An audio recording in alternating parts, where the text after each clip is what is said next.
ಬಾಗೇಪಲ್ಲಿ ಶಾಸಕ ಎಸ್.ಎನ್. ಸುಬ್ಬಾರೆಡ್ಡಿರವರ ಜನ್ಮದಿನದ ಪ್ರಯುಕ್ತ ಪುರಸಭಾ ಸದಸ್ಯ ಗಡ್ಡಂ ರಮೇಶ್ ಮತ್ತು ಕಾರಕೂರು ಪ್ರಸಾದ್ರವರು ಪಟ್ಟಣದ ಗೂಳೂರು ಸರ್ಕಲ್ನಲ್ಲಿ ಅನ್ನದಾನ ಕಾರ್ಯಕ್ರಮ ಮಾಡುವ ಮೂಲಕ ಜನ್ಮದಿನ ಸಂಭ್ರಮಾಚರಣೆ ಮಾಡಿದರು. ಈ ಸಂದರ್ಭದಲ್ಲಿ ಪುರಸಭಾ ಸದಸ್ಯ ಗಡ್ಡಂ ರಮೇಶ್ ಮಾತನಾಡಿ, ಸುಬ್ಬಾರೆಡ್ಡಿ ಅವರು 3 ಬಾರಿ ಶಾಸಕರಾಗಿ ಅನೇಕ ಜನಪರ ಕಾರ್ಯಕ್ರಮಗಳನ್ನು ಮಾಡಿದ್ದಾರೆ. ಕ್ಷೇತ್ರದ ಅಭಿವೃದ್ಧಿಗೆ ತಮ್ಮದೇ ಆದ ಕೊಡುಗೆ ನೀಡಿದ್ದಾರೆ. ಸದಾ ಬಡವರ ಪರ ಕಾಳಜಿ ವಹಿಸಿರುವ ಶಾಸಕರು ಇನ್ನಷ್ಟು ಸಮಾಜ ಸೇವೆ ಮಾಡಿ ಜನರಿಗೆ ಒಳ್ಳೆಯದು ಮಾಡಲಿ ಎಂದು ತಿಳಿಸಿದರು.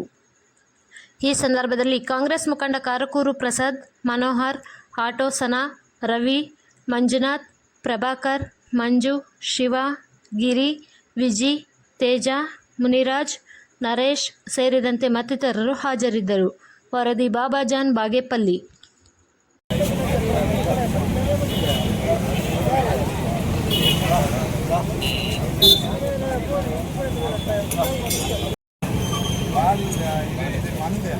ರಮೇಶ್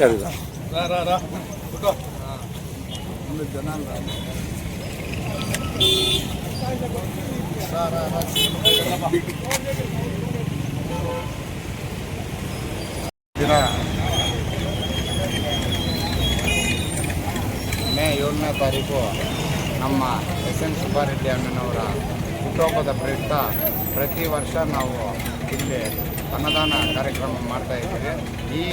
ಈ ವರ್ಷದಲ್ಲಿ 2025ನೇ ವರ್ಷದಲ್ಲಿ ಸ್ವಯಂ ಪ್ರೇರಿತ ರಕ್ತದಾನ ಶಿಬಿರ ಮಾಡಿದ್ದು, ಅದರ ಜೊತೆಗೆ ಅನ್ನದಾನ ಕಾರ್ಯಕ್ರಮವನ್ನು ಮಾಡ್ತಾಯಿದ್ದೀವಿ.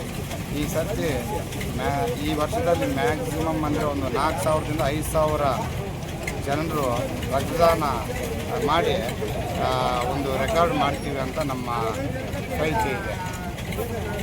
ನಮ್ಮ ಎಸ್.ಎನ್. ಸುಬ್ಬಾರೆಡ್ಡಿ ಅಣ್ಣನವರು 3ನೇ ಬಾರಿ ಸತತವಾಗಿ MLA ಶಾಸಕರಾಗಿ ಆಯ್ಕೆಯಾದ ಮೇಲೆ ಇದುವರೆಗೂ ನಮ್ಮ ಕಾಂಗ್ರೆಸ್ ಸರ್ಕಾರ ಅವರಿಗೆ ಯಾವುದೇ ಉನ್ನತವಾದ ಹುದ್ದೆ ನೀಡದ ಕಾರಣ ಈ ಮುಂದಿನ ದಿನಗಳಲ್ಲಿ ನಮ್ಮ ಶಾಸಕರಿಗೆ ಒಳ್ಳೆಯ ಉತ್ತಮವಾದ ಸಚಿವ ಸ್ಥಾನವನ್ನು ನೀಡಬೇಕೆಂದು ನಮ್ಮೆಲ್ಲರ ಕೋರಿಕೆ.